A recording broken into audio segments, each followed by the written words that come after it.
চিন্তা কৰি থকাটো উচিত নহ'ব ৰাণী আইদেউ। আপোনাৰ কি হৈছে শুনিবলৈ ইচ্ছা কৰিছা যেতিয়া শুনা বুজিবা। বৰৰাণী পুত্ৰ দুগীতাইশ্য হ'ল জ্যেষ্ঠ আৰু মোৰ পুত্ৰ সিন্ধুৰা হ'ল কনিষ্ঠ। সেইবাবে ৰোহিতাইশ্য হ'ব ৰজা আৰু মোৰ পুত্ৰ সিন্ধুৰা হ'ব ভৃত্য। সেই কথাই যেতিয়াই মোৰ মনত পৰে বিষ কৰিবলৈ মন যায়। যৌৱনকালত মই বীৰেন্দ্ৰ সিংহৰ সপোন সুন্দৰী আছিলোঁ, কিন্তু নিৰ্দয়া পিতৃয়ে বিয়া দিলে মোক অৱতী ৰজাৰ লগত। তাৰ পৰিণাম বুজিছো এতিয়া।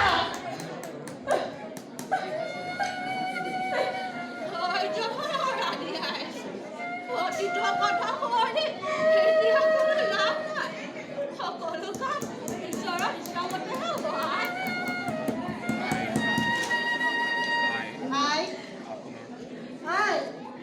আপুনি এনেদৰে কিয় কান্দি আছে?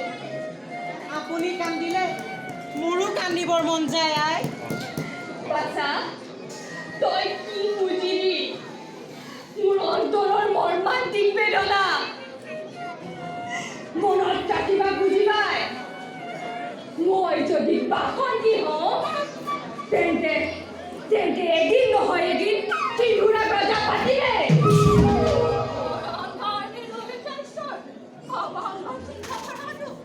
উচিত হোৱা নাই ৰাণী আইদেউ। কি আপোনাৰ উদ্দেশ্যহে?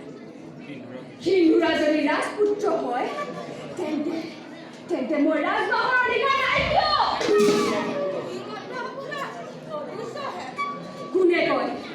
কোনে কয় অদিষ্ট মোৰ? মই কিয় ৰাজমা হ'ব নোৱাৰিম?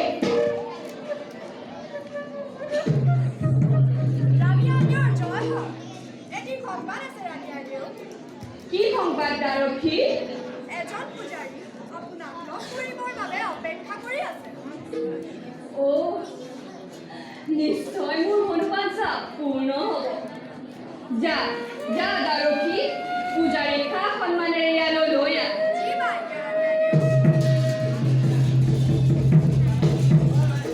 আইদেউ।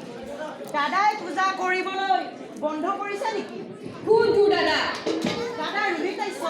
ৰোহিতাইশ্য তোৰ দাদা নহয়, চিৰশত্ৰু। তেনে কথা নকবা মাতৃ।